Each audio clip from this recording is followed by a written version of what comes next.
सुई इतनी गुस्से में थी कि उसने अपने चॉपस्टिक्स नीचे फेंक दिए। साफ साफ बताओ, तुमने उस द्वीप आइसलैंड पर असल में कितना पैसा खर्च किया? बाई चुआन अब समझ चुका था कि अगर उसने इस बार सच नहीं बताया तो भी उसे डांट तो पड़नी ही थी। वह दबी आवाज में बेहद कमजोरी से बोला, वह उसमें सिर्फ 5 करोड़ 50 मिलियन युआन लगे। सुई तुरंत आग बबूला हो गई और उसने मेज पर जोर से हाथ मारा। सिर्फ 5 करोड़? तुम्हारे पास इतने पैसे कहाँ से आए? तुम्हारी इतनी हिम्मत? इस तरह 5 करोड़ रुपए उड़ा दिए और तुम इसे अभी भी चिल्लर समझ रहे हो? क्या तुम्हें लगता है कि मुंह परिवार का पैसा आसमान से बरसता है? मु तांगचुन ने तुरंत खुद को इस मामले से अलग कर लिया। माँ, मेरी तरफ मत देखो, मेरे पास उसे देने के लिए इतने पैसे नहीं हैं। नायक के आंतरिक विचार और सिस्टम की एंट्री। मैंने ऐसा नाटक किया जैसे मैंने कुछ देखा ही न हो। अपनी वाइन की चुस्कियाँ लेता रहा और फिर स्टेक का एक टुकड़ा खाया। मुझे मानना पड़ेगा, अमीर घर के खाने का स्तर ही अलग होता है। क्वालिटी एकदम शानदार है। सिस्टम के मुंह में भी पानी आ रहा था। छोटे मालिक, मुझे भी खाना है, लेकिन मैं सिर्फ बिजली से चार्ज हो सका हूँ, मांस खाकर नहीं। पर वह नकली लड़का बिना शर्माए झूठ बोल रहा है। उसकी जेब में अभी भी खाने की रसीद है और वह इसे बाद में भुगतान के लिए म्यू कंपनी को सौंपने की योजना बना रहा है। खैर, जो भी हो, यह सब मिस्टर म्यू का ही पैसा है, इससे कोई फर्क नहीं पड़ता। मैंने एक और रिब असली का मांस खाया। मुझे कहना होगा, मैडम सू और तीसरी बेटी सचमुच ओवर एक्टिंग कर रही है। वह नकली लड़का बचपन से ही फिजूल खर्ची करता आ रहा है। क्या वे यह नहीं जानते? सिर्फ इसलिए कि वह नकली लड़का थोड़ा नाखुश था, उन्होंने तुरंत उसकी तरफ एक कार्ड फेंक दिया ताकि वह जो चाहे खरीद सके। अब वे मेरे सामने पाई पाई का हिसाब रखने का नाटक कर रहे हैं। यह किस तरह का पाखंड है? सुई अवाक रह गई। यह सच है, मैं पहले वैसी ही थी, लेकिन मैंने उसे कभी इतना पैसा नहीं दिया था। मुबाई चुआन की जेब में रसीद है और वह अभी भी इसका बिल कंपनी पर फाड़ना चाहता है। उसने ये आते किससे सीखी? वह चालें चलना अच्छे से जानता है। बाई चुआन के घड़ियाली आंसू। मु तांगचुन को बेहद शर्मिंदगी महसूस हुई। मुबाई चुआन को पैसे देना, उसने वास्तव में ऐसा किया था। हालांकि वह खुद का बचाव करना चाहती थी, लेकिन उसे कहने के लिए कुछ नहीं मिला। उसका चेहरा तमतमा उठा, मानो उसे लगातार कई थप्पड़ मारे गए हों। मुबाई चुआन ने अपना सिर झुका लिया। वह उस बच्चे की तरह लग रहा था जिसने अभी अभी कोई बड़ी गलती की हो। माँ, यह वो पैसा है जो बड़ी दीदी ने मुझे दिया था। पिछली बार जब मैं बड़ी दीदी की कंपनी में गया था तो मैं गलती से गिर गया था, इसलिए उन्होंने मुझे इलाज के खर्च के लिए पैसे दिए थे। क्या हुआ माँ? क्या आप नाखुश हैं? तो मैं इसे वापस कर दूंगा। उसकी आवाज रुंध गई, लेकिन उसकी हिम्मत नहीं हुई कि वह सचमुच रो पड़े। बाई चुआन का सोचना, बड़ी दीदी मूली एक बहुराष्ट्रीय मल्टीनेशनल कंपनी की मालकिन है। यह छोटी मोटी रकम उनके लिए कुछ भी नहीं है। उस कंजूस बुढ़िया सुई के विपरीत वह डरावनी हद तक कंजूस है, जिसने मेरे कार्ड की लिमिट केवल कुछ मिलियन युआन तक ही तय कर रखी है। यह उसका पैसा भी नहीं था जो मुझे मिला। क्या वह अभी भी इसे वापस चाहती है? इस बार हैरान होने की बारी मु तांगचुन की थी। सिर्फ एक बार गिरने पर बड़ी दीदी ने उस पर 5 करोड़ युआन फेंक दिए। अगर पैसा कमाना इतना आसान होता तो मुझे भी बड़ी दीदी की कंपनी में जाकर गिर जाना चाहिए था। सुई का चेहरा ठंडा पड़ गया। बाई चुआन, मैं जानती हूँ कि तुम एक समझदार बच्चे हो। उस द्वीप को वापस कर दो, इससे तुम्हें यह पैसा उन लोगों को दान करने में मदद मिलेगी जिन्हें इसकी वास्तव में अधिक आवश्यकता है। यह सुनकर मुंह बाई चुआन ने अचानक ऊपर देखा। उसकी आंखें फटी की फटी रह गईं। बाई चुआन का सोचना, यह बुढ़िया सचमुच चाहती है कि मैं इसे वापस कर दूं। यह मेरा पैसा है, मैं किस आधार पर इसे उन गरीब कंगलों को दे दूं? वह अब खुद को रोक नहीं सका। उसकी आंखों से आंसू की बड़ी बड़ी बूंदें लगातार गिरने लगी। माँ, लेकिन मुझे उस द्वीप से सचमुच बहुत प्यार है। फिर भी अगर आप चाहती हैं कि मैं दान करूं तो इसकी कोई अच्छी वजह होनी चाहिए। तुम अपनी माँ की बात मानोगे? सुई ने अंदर ही अंदर राहत की सांस ली। बाई चुआन, मैं जानती थी कि तुम एक अच्छे लड़के हो। मुझे बहुत सुकून मिला। अब मुझे उस द्वीप के दस्तावेज और खरीद की प्रक्रिया के कागजात दे दो। मेरा सेक्रेटरी इसे वापस करने की प्रक्रिया संभाल लेगा। माँ का बदला हुआ व्यवहार। ऐसा कहते हुए सुई ने एक झींगा श्रिम्प छीला और उसे मेरे कटोरे में रख दिया। मैंने सुई की तरफ थोड़े भ्रम के साथ देखा। मैडम सु निश्चित रूप से मेरे खिलाफ कोई साजिश रच रही हैं, वरना वह मेरे साथ इतना अच्छा व्यवहार क्यों करेंगी? क्या उन्हें मेरे खाने के खराब तरीके की आलोचना नहीं करनी चाहिए थी, या यह नहीं कहना चाहिए था कि मैं बहुत ज्यादा खा रहा हूँ? मेरा सोचना सुनकर सुई जल्दी से बोली, मुगी, तुम्हें याद रखना चाहिए कि यह तुम्हारा घर है। क्योंकि तुम घर पर हो, इसलिए किसी मेहमान की तरह औपचारिक होने की जरूरत नहीं है। बस वही करो जिससे तुम्हें खुशी मिले, समझ गए? मैंने अपना सिर खाने में गड़ाए रखा और ठंडा सा जवाब दिया। यह नजारा देखकर मुबाई चुआन को इतनी जलन हुई कि उसे लगा जैसे उसके पेट का एसिड बाहर उबल पड़ेगा। वह नीच मुगी, उसकी इतनी हिम्मत कि वह यहाँ इतने आराम से खा रहा है। क्या वह अंधा है? क्या उसे नहीं दिख रहा कि मेरे चेहरे के हाव भाव कितने खराब हैं? माँ, भाई बाहर रहते हुए बहुत परेशान रहा है। उसने शायद पहले कभी इतना स्वादिष्ट खाना नहीं खाया होगा, लेकिन अगर वह एक बार में बहुत ज्यादा खा लेगा तो उसके पेट में दर्द हो जाएगा। हमारे मुंह परिवार के कुछ नियम भी हैं। हमें हर भोजन में जरूरत से ज्यादा नहीं खाना चाहिए। बोलने के बाद उसने जानबूझकर हैरान होने का नाटक किया। ओह, क्या मैंने फिर से कुछ गलत कह दिया? मुझे बहुत खेद है भाई, मेरा मतलब सिर्फ तुम्हारी भलाई से था। मुझे माफ कर दो, कृपया मुझे माफ कर दो। मुबाई चुआन बस खुद ही नाटक कर रहा था, खुद ही बोल रहा था और फिर खुद ही माफी मांग रहा था। उसने पहले भी हमेशा इसी तरकीब का इस्तेमाल किया था और इस खेल में कोई भी उसे हरा नहीं सका था। मैंने एक ठंडी हंसी हंसते हुए कहा, ओए जनानी आदत वाली वाले सिसी, थोड़ा आत्मविश्वास रखो, तुम सही कह रहे हो, तुमने वाकई गलत बात कही है और वैसे भी तुम खा तो रहे नहीं हो, तो बस अपना मुंह बंद रखो। जितना अधिक मैंने इसके बारे में सोचा मुझे उतनी ही घबराहट होने लगी, इसलिए मैंने निर्णायक रूप से अपने चॉपस्टिक्स नीचे रख दिए। एर्गो सिस्टम, मुझे अभी बहुत चिढ़ हो रही है, जल्दी से इस जनाने लड़के के बारे में कुछ और सनसनीखेज खबरें निकालो। इस पल एक त्वरित खोज के बाद सिस्टम ने एक आक्रोशित चेहरे के साथ कहा, छोटे मालिक, सब लोगों के खाना खाने के बाद वह आप पर चोरी का आरोप लगाने वाला है, जैसे कि सुया का कीमती मोतियों का हार, जिसकी कीमत पूरे 8 करोड़ 80 मिलियन युआन है। मैंने मन ही मन ठंडी हंसी हंसते हुए सोचा, अच्छा है, यह तो बहुत बढ़िया है। तब तक मैडम सू मुझसे पूरी तरह से निराश हो चुकी होंगी, इसलिए मैं यहाँ से खिसकने का यह मौका ले सका हूँ। जाने से पहले मुझे जितना हो सके उतना खाना खा लेना चाहिए। यह सोचकर मैंने जल्दी जल्दी मेज से खाना साफ करना शुरू कर दिया। हालांकि मु बाईचुआन की आंखों में मेरी यह हरकत उसे जानबूझकर भड़काने जैसी थी। भाई कृपया धीरे धीरे खाओ, मैं इसके लिए तुमसे प्रतिस्पर्धा नहीं करूंगा। मैंने अभी कुछ गलत कहा था, इसलिए मैं अब और कुछ नहीं कहूंगा। क्या तुम मुझे माफ कर दोगे? मैंने अपने कटोरे में रखे ब्रेस्ट पोर को खाने के लिए अपना सिर नीचे कर लिया, उसे एक नजर देखने की हिम्मत तक नहीं उठाई। तुम दयनीय प्राणी, मुझसे दूर रहो। सुई परेशान महसूस कर रही थी। आगे होने वाली स्थिति के बारे में सोचते हुए उसने अपने गुस्से को दबाया, खड़ी हुई और चली गई। अपने कमरे में लौटकर उसने चुपचाप सर्विलांस कैमरा चालू कर दिया। मु बाईचुआन को मेरे द्वारा फिर से डांट पड़ी थी, लेकिन उसकी माँ चली गई थी और उसकी तीसरी बहन को केवल खाने पीने में दिलचस्पी थी। वह उसकी परवाह नहीं कर रही थी। इससे वह और भी अधिक व्यथित महसूस करने लगा। वह गया नहीं, बल्कि वहीं बैठकर लगातार अपने आंसू पोंछता रहा। कमरे का आवंटन और हार की साजिश। भोजन आखिरकार कुछ कठिनाई के साथ समाप्त हुआ। मु तांगचुन सबसे पहले बोली, मुगी, चलो मैं तुम्हें तुम्हारे कमरे में ले चलती हूँ। उसने अभी अभी मेरे दिमाग में उस सिस्टम को अपने रहस्य खोजते हुए सुना था और वह उन्हें सुनने का बेसब्री से इंतजार कर रही थी। मु बाईचुआन और भी तेज था। तीसरी बहन, मुझे उसे वापस ले जाने दो। अब वह घर में किसी को भी मुगी के साथ अकेले रहने का मौका नहीं देना चाहता था। वह अभी कुछ ही समय पहले वापस आया है, फिर भी उसका अपना स्थान बार बार हिल रहा है। अगर चीजें इसी तरह चलती रहीं, तो क्या उसे मु परिवार से बाहर नहीं निकाल दिया जाएगा? मु तांगचुन ने मु बाईचुआन पर एक नजर डाली और अचानक उसके अंदर एक अजीब सा गुस्सा भड़क उठा। क्या तुम्हें यह भी पता है कि मुगे का कमरा कहाँ है, जो तुम मुकाबला करने के लिए इतने उत्सुक हो? मु बाईचुआन दंग रह गया। सच तो यह था कि उसे नहीं पता था। माँ ने पहले कुछ नहीं कहा था, लेकिन तीसरी बहन, यह कैसा रवैया था? तीसरी बहन, आप मुझे क्यों डांट रही हैं? मैंने तो सिर्फ अपनी भलाई की भावना से पूछा था। मु बाईचुआन ने पीड़े का नाटक करने की अपनी पुरानी तरकीब जारी रखने का फैसला किया, लेकिन मु तांगचुन ने उस पर कोई ध्यान नहीं दिया। उसने सुई से पूछने के लिए रुख किया, माँ, मुगे किस कमरे में है? मुझे उसे ले जाने दो। सुई ने देखा कि मुगी के प्रति उनकी बेटी के व्यवहार में सुधार हुआ है और उन्हें भी खुशी हुई। उन्होंने पीछे की ओर इशारा करते हुए कहा, मुगी का कमरा तीसरी मंजिल पर है। यह वह कमरा है जहाँ सबसे अच्छी प्राकृतिक रोशनी आती है। मु बाईचुआन चौंक गया और डर गया। उसका कमरा दूसरी मंजिल पर था, फिर भी माँ उसे और मुगी को अलग करने के लिए तैयार थी। क्या वह मेरे खिलाफ पहरा दे रही हैं? हालांकि मेरे दिमाग में एक और विचार आया। एर्गो, देखो, मैडम सू मेरे खिलाफ पहरा दे रही हैं। वह शायद डरती हैं कि मैं उनके प्यारे नकली बेटे को परेशान करूंगा। यह अफसोस की बात है कि वह बेवजह चिंता कर रही हैं। बाद में चीजें सुलझ जाने के बाद मुझे उस चीज की जरा भी परवाह नहीं है। मैं तुरंत यहाँ से भाग रहा हूँ। मु तांगचुन ने मेरे विचारों को सुना और केवल लाचारी की सांस ले सकी। ऐसा लगा है कि मुजी ने फिर से माँ के इरादों को गलत समझ लिया है। यह साफ है कि माँ उनकी रक्षा करने की कोशिश कर रही है। आखिर यह कैसा प्लॉट है जिसके कारण मुजी को अपने ही परिवार के साथ इतनी गहरी गलतफहमी हो गई है? यह बहुत निराशाजनक है। सुई ने भी मन ही मन आ भरी, लेकिन उन्होंने धैर्य पूर्वक समझाया, बेटा, गलत मत समझना। तीसरी मंजिल के कमरे घर में सबसे अच्छे हैं। तुम्हारी बड़ी बहन और दूसरी बहन भी तीसरी मंजिल पर हैं, लेकिन वे आमतौर पर घर कम ही आती हैं, इसलिए वहाँ अधिक शांति होगी, जो तुम्हारे आराम के लिए बिल्कुल सही है। मु तांगचुन ने आगे कहा, मुगे, अभी के लिए वहीं रहो और अगर तुम्हें तीसरी मंजिल पर असहजता महसूस हो तो वह किसी भी समय तुम्हारे साथ कमरे बदल लेगा। मैंने एक उदासीन भाव बनाए रखा। जो भी काम करे मन ही मन बोरियत से आह भरते हुए मैंने सोचा, इस अंतहीन बकवास को बंद करो, बस मुझे ऊपर ले चलो। एक बड़ा तमाशा देखने के लिए मेरा इंतजार कर रहा है। वह नकली लड़का बेसब्री से मर रहा होगा। उसके उस दयनीय चेहरे को देखो, वह शायद एक गंदे पुराने कपड़े की तरह सिकुड़ने वाला है। अपने सगे भाई द्वारा बेरहमी से नजरअंदाज किए जाने पर मु तांगचुन के दिल में दर्द हुआ, लेकिन मेरे अगले विचार को सुनकर वह तुरंत अपनी हंसी नहीं रोक पाई। वास्तव में वह सही कह रहा है। मु बाईचुआन का चेहरा सचमुच काफी अप्रिय लग रहा है। सुई ने भी जल्दी से अपना मुंह ढक लिया, अपनी हंसी को दबाने की कोशिश की ताकि वह साथ में हंसने न लगे। मुंह के सभी बच्चे सुंदर और आकर्षक हैं, केवल मु बाईचुआन काफी साधारण दिखता है। आखिरकार वह सिर्फ एक दत्तक गोद लिया हुआ बेटा है, लेकिन इन सभी वर्षों में उन्होंने कभी भी उसकी आलोचना नहीं की थी, बल्कि उसे प्यार से नवाजा था। लेकिन अब पीछे मुड़कर देखने पर वह सचमुच बदसूरत है। न केवल वह शारीरिक रूप से अनाकर्षक है, बल्कि उसका दिल भी वैसा ही है। मु बाईचुआन हैरान और संदेह से भरा हुआ था। तीसरी बहन, आप किस बात पर हंस रही हैं? मु तांगचुन ने अपना सिर दूसरी तरफ घुमा लिया। वह सचमुच उस चेहरे को एक पल के लिए भी नहीं नहीं देखना चाहती थी। कुछ नहीं, मुझे बस एक चुटकुला याद आ गया। अब और मत पूछो, अगर मैं इसे बताऊंगी तो यह मजेदार नहीं लगेगा। मुबाई चुआन स्तब्ध रह गया। तीसरी बहन मुझसे झूठ बोल रही है, वह मुझ पर हंस रही होगी। मैं उसका सबसे लाडला छोटा भाई हुआ करता था, तो अब क्या हुआ? अब उसके पास अपना सगा भाई आ गया है, इसलिए वह मुझसे नफरत करने लगी है। यह बहुत घृणास्पद है, लेकिन वह जानता था कि यह तमाशा करने का समय नहीं था, इसलिए उसे अपना नाटक जारी रखना था। बस कुछ ही देर में वह यह सुनिश्चित कर देगा कि हर कोई मूगे का असली चेहरा देख ले। सुई ने अपनी घड़ी देखी और कहा, तुम दोनों अब मुकाबला मत करो, मूगी को मिलकर उसके कमरे में ले जाओ, मुझे तुम्हारे पिता को फोन करना है। इतनी देर हो गई है और वे अभी तक घर नहीं आए हैं। बोलने के बाद सुई अपने कमरे में वापस चली गयी। चोरी का जाल। मेरे कमरे में कदम रखते ही मैंने जूते बदलने की हिम्मत भी नहीं उठाई और सीधे अंदर चला गया और बड़े से बिस्तर पर गिर गया। मैंने आश्चर्यचकित होकर सोचा, आप लोग सचमुच बहुत अमीर हैं। यह कमरा ही हमारे किंडरगार्टन के खेल के मैदान से बहुत बड़ा है। मुबाई चुआन ने मेरी हर हरकत को ध्यान से देखा। उसके चेहरे पर एक उपहास भरी मुस्कान तैर गई। कितना बड़ा गंवार है, बस एक कमरा है और वह इतने में ही संतुष्ट हो गया। अगर उसे कभी मुँह परिवार की विशाल संपत्ति के बारे में पता चला तो क्या वह डर से मर नहीं जाएगा? भाई, मुझे तुम्हारे लिए पर्दे खींचने दो, हमारे घर के मैदान को देखो, यहाँ का नजारा बहुत खूबसूरत है। मुबाई चुआन बिस्तर के पास गया और उसने पर्दे खींचे। फिर अत्यधिक सटीकता के साथ वह गलती से हेडबोर्ड पर रखे एक बॉक्स से टकरा गया। बॉक्स फर्श पर गिर गया और उसके अंदर से एक हार निकलकर लुढ़क गया। वह एक बेहद महंगा हार था। मुबाई चुआन का चेहरा अविश्वास से भरा हुआ था, मानो वह पूरी तरह से डरा हुआ हो। ओह माय गॉड, यह क्या है? तीसरी बहन, जल्दी आकर इसे देखो। क्या यह माँ का मोतियों का हार नहीं है? मुझे याद है कि यह माँ को सबसे ज्यादा पसंद है। पिताजी को इसे नीलामी में जीतने के लिए उस समय 8 करोड़ 80 मिलियन युआन खर्च करने पड़े थे। मुतांग चुन जल्दी से आगे बढ़ी। उसने हार उठाया और उसके दिल में तुरंत गुस्सा भड़क उठा। वह अपना मुंह खोलने और मुझे डांटने ही वाली थी, लेकिन जैसे ही शब्द उसके होठों तक पहुँचे उसने जल्दी से अपने होठों को आपस में भींच लिया। बिल्कुल भी एक भी शब्द बाहर नहीं निकलने दिया। भगवान का शुक्र है, अगर मैंने समय रहते अपना मुंह बंद नहीं किया होता तो मैं शायद अभी मूगी को बेरहमी से डांट रही होती। अभी दरवाजे के बाहर मैंने खुद से साफ कहा था कि आगे चाहे जो भी हो, मुझे निश्चित रूप से अपने सगे भाई के पक्ष में खड़े रहना चाहिए। और फिर भी जैसे ही मैंने मुबाई चुआन की आवाज सुनी, मैं खुद को नियंत्रित नहीं कर सकी और दौड़ी चली आई। यहाँ तक कि मूगी को गंभीर रूप से डांटने का इरादा भी कर बैठी। यह कैसी अजीबोगरीब ताकत है जो वास्तव में मुझे इस तरह नियंत्रित कर सकती है? मुबाई चुआन ने मुतांग चुन की ओर पूरे संदेह के साथ देखा। तीसरी बहन, आको क्या हुआ है? वह अंदर ही अंदर और भी अधिक निराश हो गया। यह बेवकूफ अचानक कब्र की तरह खामोश क्यों हो गई है? क्या आको अभी उस मुगी नाम के लड़के को नहीं डांटना चाहिए? आप बस वहाँ खाली क्यों खड़ी हैं? मैं अभी भी बड़े बिस्तर पर फैला हुआ लेटा था, हिलने की हिम्मत भी नहीं उठा रहा था। यह मुतांगचुन लड़की बस वहाँ हैरान क्यों खड़ी है? वह अभी तक मुझे डांटने क्यों नहीं आई? क्या कहानी प्लॉट में यह नहीं कहा गया है कि जैसे ही नकली लड़का तमाशा शुरू करेगा वह स्वेच्छा से उसके इशारों पर नाचने वाली मोहरा बन जाएगी? मुझे घर में चोर ठहराकर यहाँ से बाहर निकालने के लिए जल्दी करो, जल्दी करो। इस तरह के एक अच्छे दृश्य को जारी रखने की जरूरत है। मैंने अपने पीड़ित होने के आंसू पहले ही तैयार कर रखे हैं। मुतांगचुन ने अपनी मुठिया भींच ली। वह सचमुच अपने भाई के बचाव में बोलना चाहती थी, लेकिन उसे एक अविश्वसनीय रूप से भारी ताकत का एहसास हुआ। जैसे ही वह अपना मुंह खोलेगी, निश्चित रूप से मुझी पर झूठा आरोप लगाने वाले शब्द ही निकलेंगे। नहीं, ऐसा बिल्कुल नहीं हो सका। अब मुझे क्या करना चाहिए? मुबाई चुआन ने मुतांगचुन की असामान्यता को भांप लिया। यह बेवकूफ अचानक इतनी बुरी तरह क्यों पसीना बहा रही है? ओह, मैं समझ गया। तीसरी बहन निश्चित रूप से अपने अंदर गुस्सा बढ़ा रही है। उसने निश्चित रूप से वही माना होगा जो मैंने कहा था। अच्छा है, बहुत बढ़िया। यह हुई ना बात, इसलिए मुबाई चुआन ने एक और वार करने का फैसला किया। उसने अपना सिर झुकाया और कमजोरी से बोला, तीसरी बहन, कृपया भाई को 1000 बार दोष मत देना। वह भी अभी अभी वापस आया है। उसने पहले कभी इतनी अच्छी चीजें नहीं देखी हैं। माँ का हार इतना सुंदर है, भाई को शायद यह बहुत पसंद आया होगा, इसलिए उसने इसे सिर्फ कुछ नया देखने के लिए उठा लिया होगा। वह सचमुच चोर नहीं है और वह कोई अपराधी नहीं है। वह बस उत्सुक था। मुतांगचुन ने मुबाई चुआन के दयनीय रूप को देखा, उसके शब्दों को सुना जो ऐसा लग रहा था कि वह मूगे का बचाव कर रहा है, लेकिन वास्तव में उसे गलतफहमी की ओर ले जा रहा था। वह खुद से नफरत करने लगी कि वह खुद को कुछ थप्पड़ क्यों नहीं मार सकी। मैं पहले उसका असली चेहरा क्यों नहीं देख सकी? मुझे इतने सालों से उसके द्वारा बेवकूफ बनाया जा रहा है। उसने अपने विचारों में जो कहा वह बिल्कुल सही था। मुझे उसके द्वारा एक ढाल के रूप में इस्तेमाल किया जा रहा है। अब जब मैं समझ गई हूँ तो मैं उसे कभी भी उसका रास्ता नहीं निकालने दूंगी। मैं काफी देर से इंतजार कर रहा था और अभी तक मुतांगचुन को मुझ पर झूठा आरोप लगाते हुए नहीं देखा था। मैं अपना धैर्य खोने लगा था। ओए लड़की, तुम्हारी हिम्मत कैसे हुई? बस वहाँ खड़े होकर खुद से बड़बड़ाना बंद करो। जाओ और मैडम सुई को यहाँ बुला। मुबाई चुआन ने मेरे लिए एक गहरी चिंता का चेहरा बनाया और कहा, भाई कृपया चिंता मत करो, मैं माँ को सब कुछ साफ साफ समझा दूंगा। वह निश्चित रूप से तुम पर विश्वास करेंगी। तुम चोर नहीं हो, तुम बिल्कुल भी चोर नहीं हो। ऐसा कहने के बाद वह लड़का मुड़ा और सीधे बाहर भाग गया। जैसे ही मुबाई चुआन कमरे से बाहर गया, मुतांगचुन को अचानक लगा कि उसके कंधों से एक बोझ हट गया है। वह अजीब ताकत भी गायब हो गई थी। थी। उसने जल्दी से कहा, भाई मुगे, मैं तुम पर विश्वास करती हूँ, तुमने कुछ नहीं चुराया, तुम्हें बस फंसाया जा रहा है। उसे भ्रम में देखते हुए मुझे समझ नहीं आया कि क्या कहूँ। एर्गू एर्गू जल्दी बाहर आओ, आखिर क्या हो रहा है? क्या तीसरी बहन मु का दिमाग खराब हो गया है? सिस्टम भी पूरे संदेह से भरा था। छोटे मालिक, उसने जो कहा वह सच्चा था, वह सचमुच आप पर भरोसा करती है। मैं डर से भर गया। वह अब कौन सी नई चाल चलने की कोशिश कर रही है? मुझे विश्वास नहीं हो रहा है। एर्गू जल्दी से मेरे लिए जांच करो कि वास्तव में क्या चल रहा है। सिस्टम को भी पसीना आ रहा था। छोटे मालिक, मैंने जांच की है, कोई समस्या नहीं है, लेकिन कहानी प्लॉट ऐसा लगा है कि कुछ गड़बड़ है। सच का सामना। जब सिस्टम और मैं अभी भी हैरान थे, सुई और मु बाईचुआन कई नौकरानियों को अपने साथ लेकर आ गए। इस लाइन को देखकर मैंने राहत की सांस ली। अच्छा है, मैडम सुई पूरी तरह से गुस्से में दिख रही हैं। जब तक उनकी स्क्रिप्ट सही है तब तक ठीक है। मैडम सुई, कृपया यहाँ आइए, मुझसे पूरी तरह से निराश हो जाइए, मुझ पर चिल्लाइए और मुझे यहाँ से दफा होने के लिए कहिए। मु बाईचुआन अभी भी दयनीय रूप से सिसक रहा था। वह सतह पर तो मेरे लिए बोल रहा था, लेकिन वास्तव में वह लगातार मेरी बदनामी कर रहा था। मु तांगचुन मेरे पीछे खड़ी थी। उसने देखा कि वह मेरे जितने करीब थी, वह रहस्यमयी ताकत उतनी ही कमजोर होती जा रही थी। उसने बोलने की कोशिश की, माँ, भाई मुगी ने कुछ नहीं चुराया, मैं उसके लिए गवाही दे सकती हूँ। शायद यह हार चुराया गया था और जानबूझकर किसी के द्वारा यहाँ छोड़ दिया गया था। ऐसा कहने के बाद मु तांगचुन एक पल के लिए जम गई। लानत है, वह साफ तौर पर कहना चाहती थी कि मु बाईचुआन ने इसे वहाँ रखा था, लेकिन वह उन शब्दों को बाहर नहीं निकाल सकी। वह मु बाईचुआन, उसके बारे में कुछ बहुत अजीब है। मु बाईचुआन ने रोना बंद कर दिया और मु तांगचुन की तरफ देखकर भौहें सिकोड़ ली। तीसरी बहन, आपने अभी क्या कहा? वह केवल कुछ मिनटों के लिए गया था। क्या वह पहले से ही उस मुगे के झांसे में आ गई है? वह अभी कुछ समय पहले उससे नफरत कर रही थी। आखिर मुजी ने ऐसा क्या किया? मु तांगचुन ने फिर से बोलने की कोशिश की। मैं भाई मुगे पर विश्वास करती हूँ। उसे यह भी नहीं पता कि उसका अपना कमरा कहाँ है, तो वह कैसे जान सकता है कि माँ का कमरा कहाँ है? उसके लिए कुछ भी चुराना असंभव है। सही कहा ना माँ, आपके कमरे में सर्विलांस है, बस इसे खोलिए और सब कुछ साफ हो जाएगा। यह सुनकर मैं दंग रह गया और घबराहट में सोचने लगा, हे भगवान, क्या तीसरी बहन मु पागल हो गई है? वह वास्तव में मुझ पर विश्वास करती है। वह सर्विलांस देखने की मांग भी कर रही है। क्या वे मेरे डायलॉग नहीं होने चाहिए थे? मु बाईचुआन भी घबराहट में चिल्लाया, तीसरी बहन, क्या आपको पता भी है कि आप क्या कह रही हैं? वह कैमरों को देखने के लिए कैसे कह सकती है? अगर उन्होंने वास्तव में इसे देख लिया तो मेरी सारी मेहनत बेकार चली जाएगी। मैं उन्हें वह फुटेज बिल्कुल नहीं देखने दे सका। यह सोचकर मु बाईचुआन ने सीधे हाथ बढ़ाया, जिसका उद्देश्य मु तांगचुन का मुंह बंद करना था। हालांकि मु तांगचुन तैयार थी। वह जल्दी से पीछे हट गई। मु बाईचुआन के हाथ को चकमा दे दिया। मु बाईचुआन, तुम क्या कर रहे हो? मैं तुम्हारी बहन हूँ, तुम्हारी नौकरानी नहीं। क्या मुझे बोलने के लिए तुम्हारी अनुमति की आवश्यकता है? माँ, मु बाईचुआन को देखो, क्या वह दोषी नहीं लग रहा है? मु तांगचुन मेरे पीछे छिप गई। उसे अविश्वसनीय रूप से गुस्सा आ रहा था। मैं पहले निश्चित रूप से अंधी रही होंगी। हर बार जब मु बाईचुआन ने ऐसा नाटक किया तो मुझे लगा कि वह प्यारा है। अब पीछे मुड़कर देखने पर मुझे एहसास हुआ कि मैं कितनी खराब रही हूँ। यह अच्छी बात है कि मैं जल्दी से हट गई, वरना मैं अभी भी उस रहस्यमयी ताकत के नियंत्रण में होती। मु बाईचुआन अपना रास्ता न पाकर बेहद निराश था। बहन, आप मुझसे इस तरह कैसे बात कर सकती हैं? आप जानती हैं कि मैं कैसा हूँ। इसके साथ ही वह फिर से सिसकने और रोने लगा। मैंने पूरे समय एक ठंडा भाव बनाए रखा, उनकी तरफ देखने की जहमत भी नहीं उठाई। एर्गू, आखिर क्या चल रहा है? क्या प्लॉट ध्वस्त हो रहा है? मु तांगचुन कौन सा खेल खेल रही है? अगर वह इसी तरह दखल देती रही तो मैं अपनी भव्य फरारी भागने की योजना कैसे बनाऊंगा? सिस्टम ने भी भौहें सिकोड़ ली। छोटे मालिक, मेरा दिमाग भी पूरी तरह से उलझ गया है। मु तांगचुन निराश महसूस कर रही थी, व्यथित और परेशान भी। वह समझाती रहना चाहती थी। उसे एहसास हुआ कि वह रहस्यमयी ताकत उसे फिर से नियंत्रित करने लगी है। अगर उसने अभी अपना मुंह खोला तो वह निश्चित रूप से मुजी को फंसाने वाले शब्द कहेगी। वह क्या करे? वह आखिर क्या कर सकती थी? सुई ने अपने सगे बेटे के विचारों को सुना और अपने दत्तक बेटे की घबराई हुई स्थिति को देखा, जिससे वह तुरंत गुस्से से कांप उठी। यह मु बाईचुआन न केवल सच्चाई को तोड़ मरोड़ रहा है और मुजी को फंसा रहा है, बल्कि वह मेरी बेटी और हमारे पूरे परिवार को भी नियंत्रित करना चाहता है। अगर मेरे बेटे के विचारों को सुनने को न मिलता तो हमारा पूरा परिवार उसका नौकर बन गया होता। सुई ने अपने गुस्से को दबाया और मेरी तरफ कोमलता से देखा। बेटा, चिंता मत करो, अपना समय लो और मुझे बताओ कि वास्तव में इस हार के साथ क्या हुआ था। मैंने ठंडा सा जवाब दिया, मुझे नहीं पता कि इसे मेरे कमरे में किसने रखा, लेकिन चाहे जो भी हो, मैंने इसे नहीं चुराया। क्या मु तांगचुन ने पहले ही नहीं कहा आपके कमरे में सर्विलांस है? माँ, बस फुटेज खोलिए और सब कुछ साफ हो जाएगा। ऐसा कहने के बाद मुझे राहत की सांस महसूस हुई। आखिरकार मुझे मेरे डायलॉग वापस मिल गए। मुझे लगा कि कहानी पूरी तरह से ध्वस्त हो गई थी। इससे पहले कि सुई कुछ बोल पाती, मु बाईचुआन ने बीच में ही टोक दिया, माँ, क्या आपके कमरे का कैमरा काफी समय से बंद नहीं है? तो हम कुछ कैसे देख सकते हैं? वह पहले मु तांगचुन द्वारा घबरा गया था, लेकिन अब उसे अचानक याद आया। पहले उसने सुई को फुसलाकर उनके बेडरूम के सभी कैमरे बंद करवा दिए थे। उसे किस बात का डर था? सुई ने अपना सिर घुमाकर मु बाईचुआन की तरफ देखा। क्या तुम सचमुच मुझी पर भरोसा करते हो? मु बाईचुआन सुई की नजर से डर गया। हाँ हाँ माँ, उसने बाहर बरसों तक बहुत कष्ट झेला है। वह अभी अभी घर लौटने में कामयाब हुआ है। वह 8 करोड़ युआन का हार नहीं नहीं चुराएगा। मैंने मन ही मन उपहास किया, यह नकली मुझे फिर से बदनाम कर रहा है। अगर उसने चोर शब्द पर जोर देना जारी नहीं रखा होता और यह नहीं कहा होता कि मैंने कभी अच्छी चीजें नहीं देखी हैं, तो किसी को मुझ पर शक नहीं होता। और उस 8 करोड़ युआन के हार के बारे में तुमने इसे बहुत पहले ही बदल दिया था, है ना? यह चीज ज्यादा से ज्यादा एक सस्ती नकल है, एक तीर से 2 निशाने। तुमने सचमुच यह चाल अच्छी खेली क्या? सुई और मु तांगचुन दोनों पूरी तरह से चौंक गए। उन्होंने सोचा था कि मु बाईचुआन सिर्फ मुझे फंसाने की कोशिश कर रहा था। उन्होंने कभी नहीं सोचा था कि मु बाईचुआन ही घर का असली चोर था। यह सोचकर सुई मुड़ी और अपने पीछे खड़े स्टाफ से ठंडी आवाज में बोली, झांग जल्दी से मेरे कमरे का सर्विलांस फुटेज चलाओ। मु बाईचुआन का चेहरा तुरंत चादर की तरह सफेद पड़ गया। वह बुढ़िया सुई आखिर क्या कर रही है? क्या ऐसा हो सकता है कि उसके कमरे के कैमरे वास्तव में कभी बंद ही नहीं हुए थे? अगर ऐसा है तो क्या मेरा हार बदलना पूरी तरह से कैमरे में कैद नहीं हो गया होगा? मु बाईचुआन ने अपना सिर झुका लिया। उसका दिमाग उलझ गया। मैं क्या करूं? मैं अब क्या कर सकता हूं? मैंने मु बाईचुआन पर एक नजर डाली। कोई रास्ता नहीं है। क्या यह नकली वास्तव में डरने के काबिल है? वह अभी भी कितना कच्चा है। इस छोटी सी बात ने उसे डरा दिया। यह पूरी तरह से अनावश्यक था। वैसे भी इस घर में मुझ पर कोई भरोसा नहीं करता और कोई मेरी सफाई सुनने की जहमत नहीं उठाएगा। सुया की आंखें दिल के दर्द से भरी थीं। मैंने अपने सगे बेटे के प्रति अपनी तरफदारी इतनी साफ दिखाई है, फिर भी लड़का मुझ पर विश्वास करने से इनकार करता है। मुझे कुछ ही पलों में अच्छा प्रदर्शन करना होगा। मैं उसे खुद से दूर नहीं होने दे सकती और मैं निश्चित रूप से उस नकली को सफल नहीं होने दे सकती। मु तांगचुन को और भी अधिक पछतावा महसूस हुआ। वह बेताब होकर अपने भाई का नाम साफ करना चाहती थी, लेकिन वह अजीब ताकत उसे सताती रही। अब वह केवल अपने होंठ काट सकती थी ताकि खुद को ऐसे शब्द कहने से रोक सके जो मुझे चोट पहुंचाए। पिता की वापसी और अंतिम खुलासा। इस नाजुक मोड़ पर मुशान जुड़वा बच्चों के साथ वापस आ गए। मु बाईचुआन ने ऐसा व्यवहार किया जैसे उसे कोई रक्षक मिल गया हो। वह जल्दी से आगे बढ़ा और खुद को मुशान की बाहों में झोंक दिया। पिताजी आप आखिरकार वापस आ गए। मैंने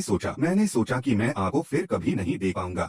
मैंने अपनी छाती पकड़ ली। मुझे उल्टी आने जैसी होने लगी। हे भगवान, यह लड़का पूरी तरह से घृणास्पद है। मिस्टर मु बस कुछ काम संभालने के लिए बाहर गए थे और फिर भी इसकी इतनी हिम्मत कि यह कहे कि उसे डर था कि वह मिस्टर मु को फिर कभी नहीं देख पाएगा। क्या वह हर दिन मिस्टर मु के मरने की कामना करता है ताकि वह पूरी मु पारिवारिक संपत्ति का वारिस बन सके? सुई को अभी अभी थोड़ा सा भावुक एहसास हुआ था, लेकिन मेरे विचारों को सुनकर उनकी वह भावना तुरंत घृणा में बदल गई। मुझे क्या हुआ है? अभी कुछ समय पहले मैं अपने सगे बेटे की मदद करने के बारे में सोच रही थी तो मु बाईचुआन के इस प्रदर्शन पर मेरा दिल क्यों पिघल गया? मुशान मु बाईचुआन को गले लगाने ही वाले थे, लेकिन मेरे विचारों को सुनकर उन्होंने तुरंत अपना हाथ पीछे खींच लिया। मैं लगभग इस झांसे में आ गया था। जुड़वा बच्चों ने तिरस्कार में अपनी आंखें घुमाई। अगर यह पहले की बात होती तो मु बाईचुआन को इस तरह सिसते देखकर वे दोनों निश्चित रूप से आंसू बहाने लगे, लेकिन अब उन्हें लगा कि उनका सगा भाई उन्हें चेतावनी देने के लिए बेहतर था ताकि वे इस लड़के द्वारा अब और धोखा न खाएं। मु तांगचुन ने असहजता से भौहें सिकोड़ ली। मु बाईचुआन क्या तुम भ्रमित हो? मुसीबत में तो बहनें थीं, पिताजी नहीं। तुम आखिर क्या बकवास कर रहे हो? यह सुनकर मु बाईचुआन के शब्द गले में ही अटक गए। वह अपना नकली रोना जारी रखने में असमर्थ रहा। यह बेवकूफ लड़की यह इतनी जोर से क्यों चिल्ला रही है? क्या वह सबके सामने मुझे नीचा दिखाने की कोशिश कर रही है? लेकिन नाटक जारी रहना था, इसलिए उसके आंसू फिर से दयनीय रूप से गिरने लगे। बहनों, मुझे बहुत खुशी है कि तुम सब ठीक हो। मैंने सोचा था कि मैं शायद तुम लोगों को फिर कभी नहीं देख पाऊंगा। मैं सचमुच इतना डर गया था कि भ्रमित हो गया। क्या तुम कृपया मुझे माफ कर सकती हो? मन ही मन मैंने मु बाईचुआन को प्रशंसा में अंगूठा दिखाया। बुरा नहीं है, इस लड़के के अभिनय कौशल सचमुच शीर्ष स्तर के हैं। वह बस 1 सेकंड में लक्ष्य बदल सकता है। मु युलू और मु युए ने मिलकर अपने होंठ सिकोड़े। कोई माफी नहीं। मु बाईचुआन स्तब्ध रह गया। इन दोनों बेकार बच्चियों को आज क्या हुआ है? पहले मेरी तरफ से एक हल्की सी भौंह सिकोड़ने पर भी उन्हें मेरे लिए बहुत अफसोस होता था। अब जब मैं इस तरह पीड़ित हूँ और रो रहा हूँ, वास्तव में आंसू बह रहे हैं, तो उनके मुंह से इतने ठंडे शब्द कैसे निकल सके हैं? मुशान ने उस पर ध्यान नहीं दिया और भौहें सिकोड़कर सुई की तरफ देखा। क्या हुआ? सुई के जवाब देने का इंतजार किए बिना मु बाईचुआन सबसे पहले बोला, पिताजी यह सब सिर्फ एक गलतफहमी है। भाई मुगी निश्चित रूप से चोर नहीं है। वह माँ का पसंदीदा हार नहीं चुराएगा। भले ही उसने पहले कभी 8 करोड़ युआन का हार न देखा हो, फिर भी मैं उस पर भरोसा करता हूँ। वह उस तरह का व्यक्ति नहीं है। मु बाईचुआन का मुंह ऐसा था जैसे उसमें कोई ब्रेक न हो। वह बस बड़बड़ाता रहा। वह अभी अभी लौटा है और फिर भी हम कैमरों को देखने की मांग कर रहे हैं। क्या यह अविश्वास नहीं दिखाता? वह निश्चित रूप से बहुत दुखी होगा और बहुत बुरा महसूस करेगा। पिताजी, माँ अगर आप सहमत नहीं हैं, तो बस इसका सारा दोष मुझ पर मत दीजिए। अगर यह मेरे लिए नहीं होता। मेरा धैर्य आखिरकार खत्म हो गया और मैंने बीच में ही उसे टोकने के लिए अपना मुंह खोला। तुम बदतमीज लड़के, तुम किस तरह के प्राणी हो? तुम क्यों लगातार गधे की तरह बिना रुके रेंके जा रहे हो? बस सर्विलांस देखो। मैं किसी ऐसे नकली के हाथों बार बार फंसाया जाना नहीं चाहता जो लगातार चीजें मुझ पर मरता रहता है। यह सचमुच बहुत कष्टप्रद है। क्या इस परिवार में केवल उसी के पास मुंह है? क्या उसे लगता है कि वह सबका प्रवक्ता है? भले ही वे फुटेज देखें, वे मुझ पर कभी विश्वास नहीं करेंगे। तो वह आखिर इतना डरा हुआ क्यों है? मु बाईचुआन मुझे गधे की तरह रेंकने वाला कहते सुनकर तुरंत गुस्से से लाल हो गया गया और उसकी आंखों में तुरंत आंसू आ गए। वह जब चाहे कमांड पर रो सकता था। भाई तुम मुझसे इस तरह कैसे बात कर सकते हो? मैं यह सब सिर्फ तुम्हारी भलाई के लिए कर रहा हूँ। भले ही तुम मेरे प्रति आभारी न हो और भले ही किसी ने तुम्हें उचित शिष्टाचार न सिखाया हो, तुम्हें इस तरह मेरा अपमान नहीं करना चाहिए था।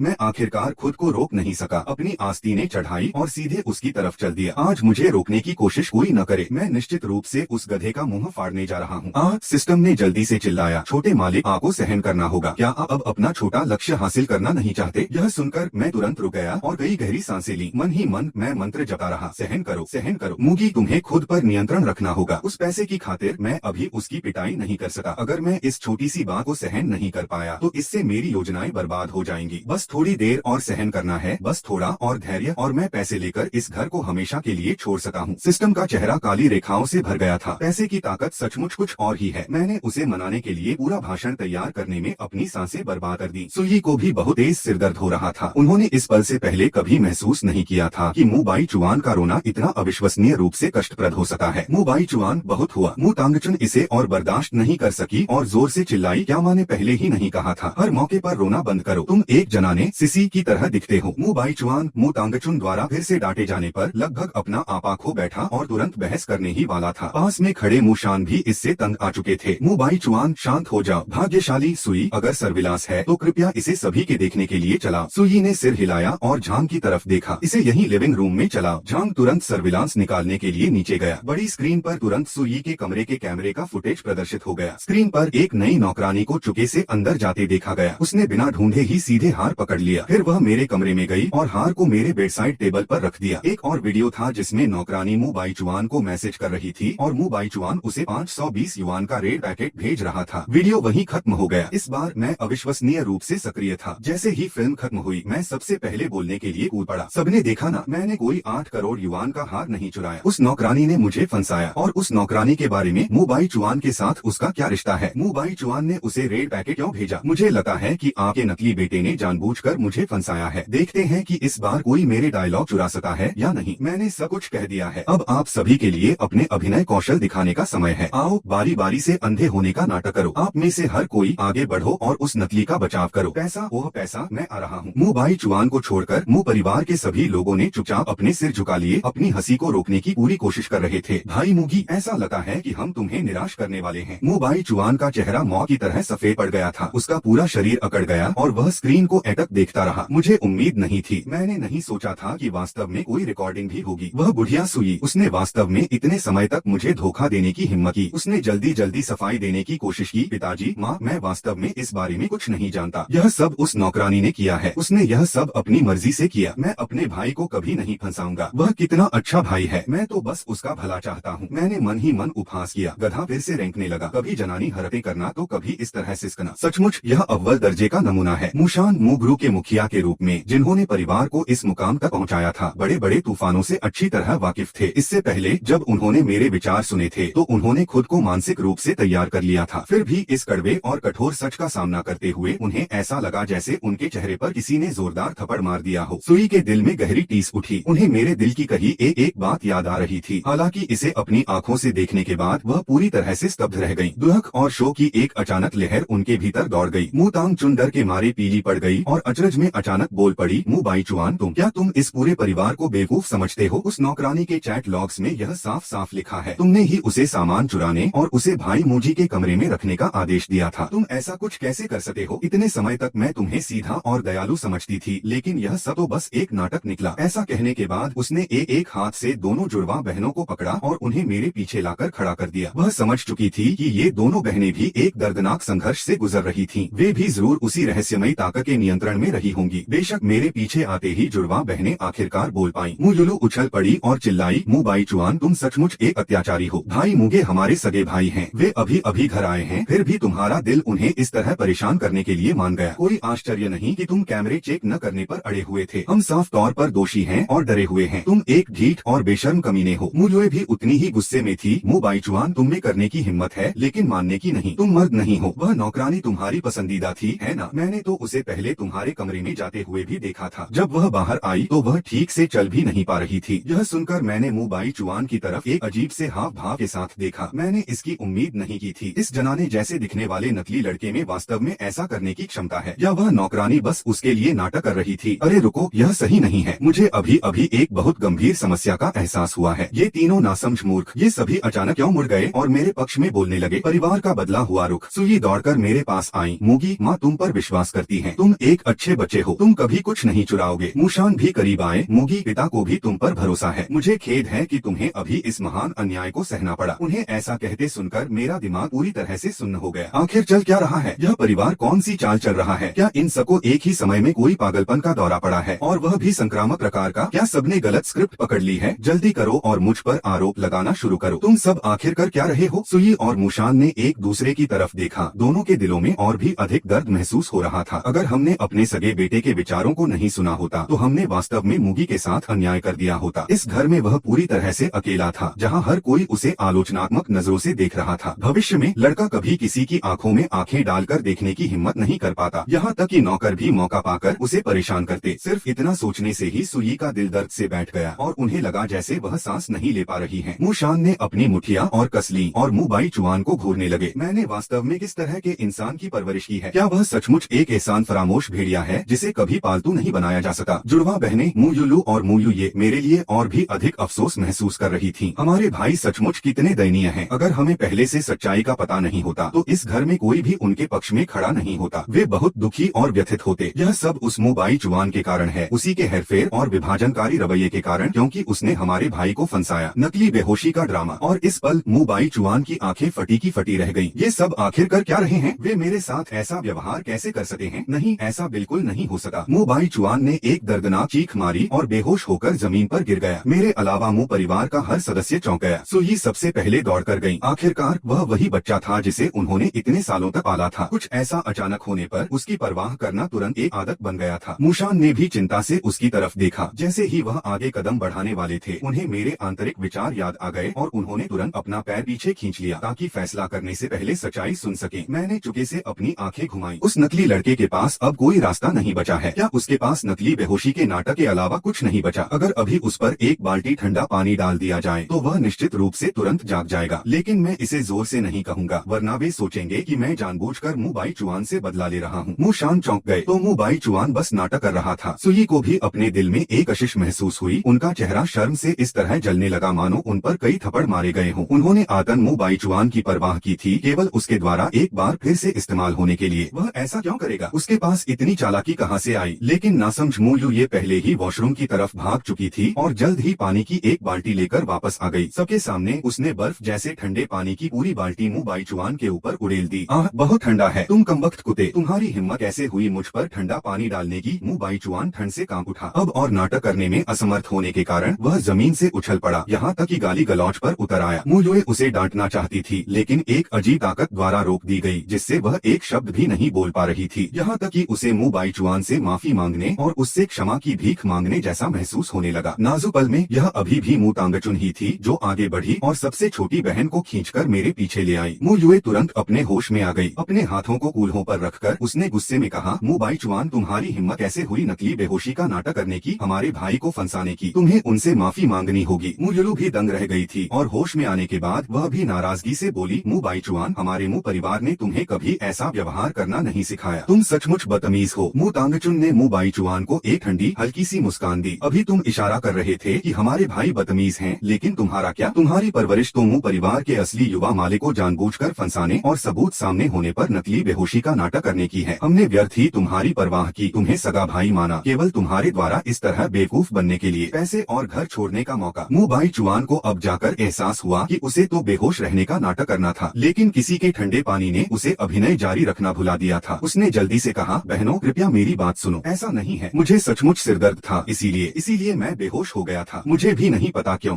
मुझसे नफरत मत करो, मैं तुम्हें खोने से बहुत डरता हूँ। मैंने भाई को बिल्कुल नहीं फंसाया, मैंने सचमुच ऐसा नहीं किया। भले ही वह बाहर से दयनीय रूप से रो रहा था, उसका दिल गुस्से से भरा हुआ था। लानत है, सब कुछ सामने आ गया है, अब मैं क्या करूँ? मेरे पास अपने दांत भींचने और पीड़ का नाटक जारी रखने के अलावा कोई विकल्प नहीं है। मूशान ने मुबाई चुआन के रोते हुए रूह को देखा और निराशा के अलावा उन्होंने ज्यादातर गुस्सा और घृणा महसूस की। इतने सालों तक व्यापार की दुनिया पर राज करने के बाद यह पहली बार था जब उन्हें किसी कुत्ते की तरह बेवकूफ बनाया गया था और उन्हें धोखा देने वाला वही बेटा था जिसे वे कभी सबसे ज्यादा महत्व देते थे। सुई खुद को रोक नहीं सकी और मुबाई चुआन पर चिल्लाई, तुमने मुझे बहुत निराश किया है। मूगे से तुरंत माफी मांगो। मुंह बाई चुआन इतना डर गया कि कांपने लगा। इस बार यह कोई नाटक नहीं था, वह वास्तव में डरा हुआ था, क्योंकि उसने देखा कि उसकी माँ वास्तव में गुस्से में थी और वह मान चुकी थी कि मुजी निर्दोष था। वह अब उसके पक्ष में नहीं थी। मैंने अभी कुछ समय पहले तो माफी मांगी थी, अब आप मुझे फिर से माफी मांगने के लिए क्यों कह रही हैं? किस आधार पर? यह सोचते हुए उसने अपना सिर उठाया और चिल्लाया, मैं माफी नहीं मांग रहा हूँ। आप सबने साफ साफ कहा था कि आप मेरा पक्ष लेंगे, अब आप अपनी बात से क्यों मुकर रहे हैं? अगर आप सब मुझसे इतनी नफरत करते हैं तो मैं बस चला जाऊंगा। आप मुझे इस तरह नीचा क्यों दिखा रहे हैं? मुंह बाई चुआन ने बोलना खत्म किया, मुड़ा और सीधे बाहर की तरफ भाग गया। गहराई से मुंह बाई चुआन को अभी भी उम्मीद की एक किरण थी। वह उम्मीद कर रहा था कि कोई उसे वापस बुलाएगा और उसके लिए कोई सफाई देगा, इसलिए उसने अपनी गति धीमी कर दी, यह देखने के लिए कि क्या उसका कोई मददगार जल्दी से आगे आता है। लेकिन उसकी निराशा के लिए मुंह परिवार का हर सदस्य वहीं खड़ा रहा, ठंडी नजरों से उसकी जाती हुई पीठ को देखता रहा, मानो वे केवल यही चाहते हो कि वह मुंह के घर से तुरंत गायब हो जाए। मूशान ने एक आह भरी और मेरे पास आए। मुगे, तुम अभी अभी लौटे हो और तुम्हें इतने बड़े अन्याय का सामना करना पड़ा। यह सब हमारी गलती है। यह तुम्हारा कार्ड है, इसके अंदर 5 करोड़ 50 मिलियन युआन है, इसे हमारी तरफ से माफी समझो। बेशक मैंने मना नहीं किया, मैंने इसे उदारता से स्वीकार कर लिया। धन्यवाद मिस्टर मु। अगर और कुछ नहीं है तो मैं आराम करने जा रहा हूँ। अगला तमाशा और जासूसी। मन ही मन फिर से आह भरते हुए मैंने सोचा, यह बूढ़ा मुंह वास्तव में काफी दयालु है। मुझे आश्चर्य है कि क्या वे उस छोटी नौकरानी को संभाल सकते हैं। यदि नहीं तो अगला संकट बूढ़े मुंह पर ही आने वाला है। मूशान की पुतलियां इस पर डर से सिकुड़ गईं। इसका क्या मतलब है? उस नई नौकरानी का मुझसे क्या लेना देना है? सिस्टम ने भी आग में घी डालने का काम किया। छोटे मालिक, वास्तव में मु तांगचुन के पास इससे भी बड़ी खबर चाय है। मैं तो मूल रूप से बूढ़े आदमी के बारे में गॉसिप करने जा रहा था। मु तांगचुन दंग रह गई। क्या दूसरों के बारे में गॉसिप करते करते बात मुझ पर ही आ गई? पूरा परिवार मेरी तरफ खाली नजरों से देख रहा था। सभी उस सिस्टम द्वारा नाटक का खुलासा करने का इंतजार कर रहे थे। मैंने मुंह परिवार के सदस्यों की जलती हुई नजरों को देखा और जल्दी से बैंक कार्ड अपनी जेब में ठूंस लिया। ये लोग बचता तो नहीं रहे हैं और कार्ड वापस तो नहीं मांगना चाहते। मुंह परिवार के सभी लोगों ने अपने सिर खुजलाए। हम वास्तव में कार्ड वापस लेने की योजना नहीं बना रहे हैं, हम तो बस कुछ गॉसिप सुनना चाहते हैं। लेकिन उस रक्षात्मक मुद्रा को देखकर उनके पास बिखरने के अलावा कोई विकल्प नहीं था। मैंने उनकी तरफ देखने की हिम्मत भी नहीं उठाई। अपने कमरे में गया, दरवाजा बंद किया और उसे लॉक कर दिया। अत्यधिक सहज क्रियाओं की एक श्रृंखला। फिर मैंने उम्मीद से पुकारा, एर्गो जल्दी करो और मुझे वो गॉसिप बताओ। परिवार के 5 सदस्य दरवाजे के बाहर खड़े थे। यह देखकर कि मैं अपने कमरे में प्रवेश कर चुका हूँ, वे चुके से लौट आए, दरवाजे पर पहरा देने लगे, शिकर सुनने के लिए तैयार। सिस्टम ने भौहें सिकोड़ ली। छोटे मालिक, आपके माता पिता अभी तक गए नहीं हैं। ऐसा लगता है कि वे कमरे के बाहर छिकर बातें सुन रहे हैं। मैंने मन ही मन एक ठंडी हंसी हंसते हुए सोचा, मैंने तुम्हें क्या कहा था? अभी वे सब सिर्फ मेरे फायदे के लिए नाटक कर रहे थे। वे निश्चित रूप से मुझसे झगड़ा करने और फिर उस नकली लड़के को दिलासा देने की योजना बना रहे होंगे। अगर वे सुनना चाहते हैं तो उन्हें सुनने दो, मैं वैसे भी एक शब्द भी नहीं बोलूंगा। क्या ऐसा हो सकता है कि वे मेरे आंतरिक विचारों को सुन सकें? मैं सचमुच बहुत प्रतिभाशाली हूँ। दरवाजे के बाहर खड़े 5 लोगों ने एक साथ अपने सिर खुजलाए। बेचारे मुगे, हम वास्तव में तुम्हारे आंतरिक विचारों को ही सुन रहे हैं।